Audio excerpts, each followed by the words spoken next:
नमस्कार मंडळी, मी ज्योती. तर लोखंडी तव्यावरती डोसे बनवायचे, पण ते जमतील का डोसे? का बिघडतील? तर असा प्रश्न बऱ्याच जणांना पडलेला असतो. पण त्या तव्यावर अशी ट्रिक लावली ना, तर असेच डोसे बनतील, जसं की नॉनस्टिकच्या तव्यावर डोसे बनतात. तर मंडळी, हा आहे ना लोखंडी तवा आहे. तर तवा कसा स्वस्तातलाही असतो, महागातलाही असतो. तर हा थोडा महागातला तवा आहे. रोजच्या चपात्या करण्याचा तवा आहे माझा हा. तर ह्या तव्यावरती आहे ना रोज पोळ्या करत असते मी. तर त्याला आता गरम करायला ठेवते छान. तर रोज चपात्या करून आहे ना थोडासा कसा काळा पण झालेला आहे. त्याला काळे पण असे खपल्यासारखे आलेले आहेत. कारण जास्त घासत नाही मी. कारण काय होतं ना, पुरणाच्या पोळ्या खूप छान जमतात ह्याच्यावरती आणि जितका काळा होईल ना, तितक्या चपात्याही छान जमतात.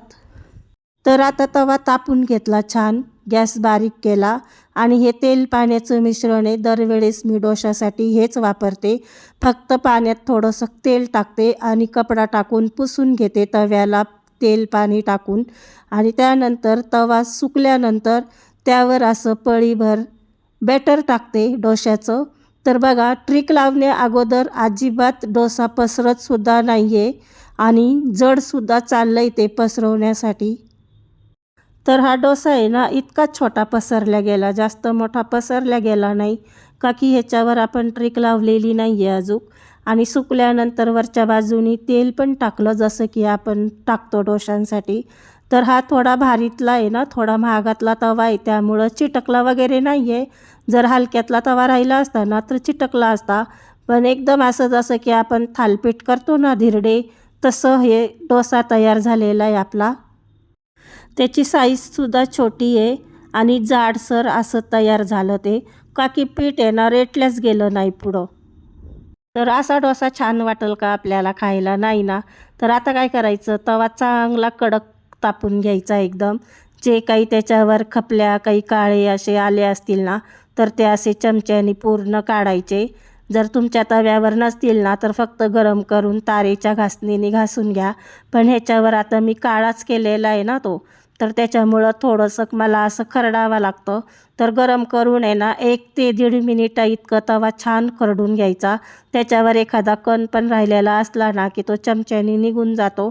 तर तवा अगोदरच काळा झालेला आहे, तर बघा कसं काळं निघतं. गॅस आहे ना बारीक केलेला आहे मी आता. एकदम तवा तापवून बारीक करून घेतला गॅस आणि त्यानंतर खरडून काढलं. तर असं काळं काळं त्याच्यावरती निघलं. जवळजवळ 1 मिनिटापर्यंत चमच्याने असं तव्यावरती घासत राहायचं. 1 मिनिट झाल्यानंतर त्यानंतर गॅस बंद केला आणि तवा आहे ना छान तारेच्या घासणीने घासून घ्यायचं. तर बघा, छान असं घासून घेतला तारेच्या घासणीने.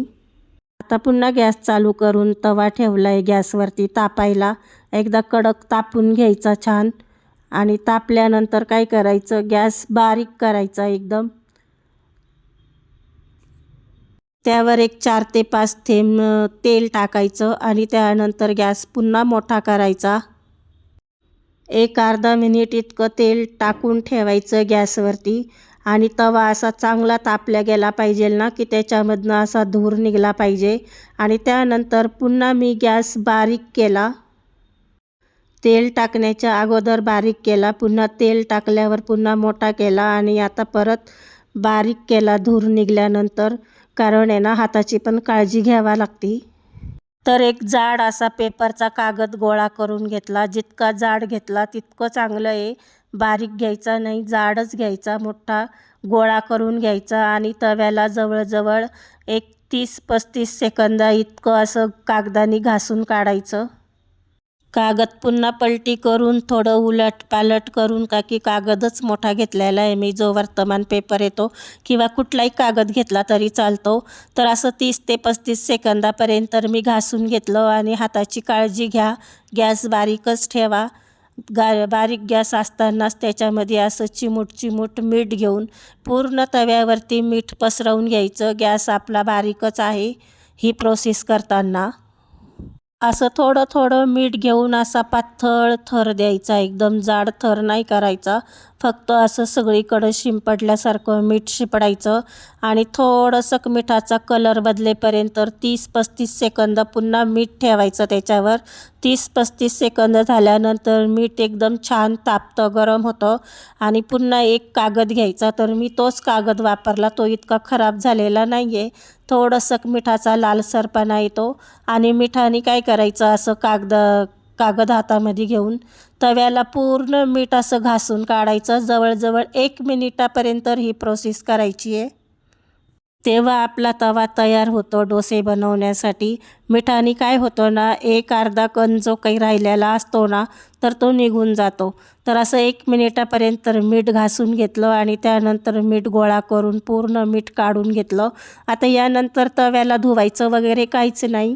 आता गॅस बारीकच आहे. मीठ स्वच्छ करून घेतलं पेपरनीच आणि त्यानंतर आहे ना, तेला पाण्याचं मिश्रण टाकून परत कपड्याने असं स्वच्छ पुसून घ्यायचं डोसा टाकण्यासाठी. पुसून घेतल्यानंतर परत पळीभर बॅटर टाकलं मी त्याच्यामध्ये आणि आता बघा किती छान असा गरगर गरगर फिरल्या जातोय ना. अजिबात अवघड जात नाही किंवा रेटल्या जात नाही, असं काही नाही. जे पहिल्या वेळेस झालं ते आता दुसऱ्यांदा होत नाही का, की आपण ह्याच्यावरती ट्रिक लावलेली आहे.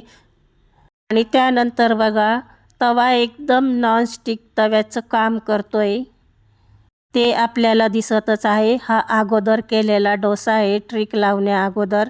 तर बघा हा डोसा बघा आणि हा डोसा बघा. तर वरची बाजू सुकल्यानंतर पुन्हा थोडंसं तेल टाकलं त्याच्यावरती आणि त्याच्या कडासुद्धा आपोआप सुटायला लागल्या आहेत. दिसतंय ना किती कडा आपोआप सुटतात, अजिबात चिटकत वगैरे काहीच नाही. हा लोखंडी तवा आहे, थोडा महागाचा आहे, त्यामुळं चिटकला नाही. थोडा हलक्यातला राहिला ना स्वस्तातला की तो चिटकला असता. तर बघा पहिला पण नाही चिटकला आणि हा पण नाही चिटकला. पण पहिला काय झाला होता ना, तो जास्त मोठा झालाच नाही. चमचा अजिबात फिरल्या गेला नाही. पण आता ट्रिक लावल्यानंतर चमचा कसा गरगर फिरल्या जातो आणि डोश्याची साईज पण किती मोठी होती ना. एकदम पेपर डोसा, कुरकुरीत डोसा आपला असा तयार झाला. दुसराही डोसा करून दाखवते. पुन्हा तेल पाण्याचं मिश्रण टाकून पुन्हा पळीभर बॅटर टाकून डोसा फिरवून घेतला. तर किती छान डोसा झाला ना. अजिबात म्हणजे नॉनस्टिकचा तवा नसला ना तर अजिबात काहीच गरज नाही. लोखंडी तव्यावर आपण म्हणून तसे डोसे आपले तयार होतात. तर बघा कडा कशा आपोआप सुटल्या आणि हा डोसासुद्धा किती कुरकुरीत झालेला आहे. त्या अगोदरसुद्धा मी चॅनलवर एक व्हिडिओ ह्याच्याबद्दलच बनवलेला आहे लोखंडी तव्याचा. पण तो तवा आहे ना साधा थोडा हलक्यातला होता, स्वस्तातला, आणि हा थोडा महागातला होता. तर बघा कसे कुरकुरीत डोसे झाले. व्हिडिओ आवडला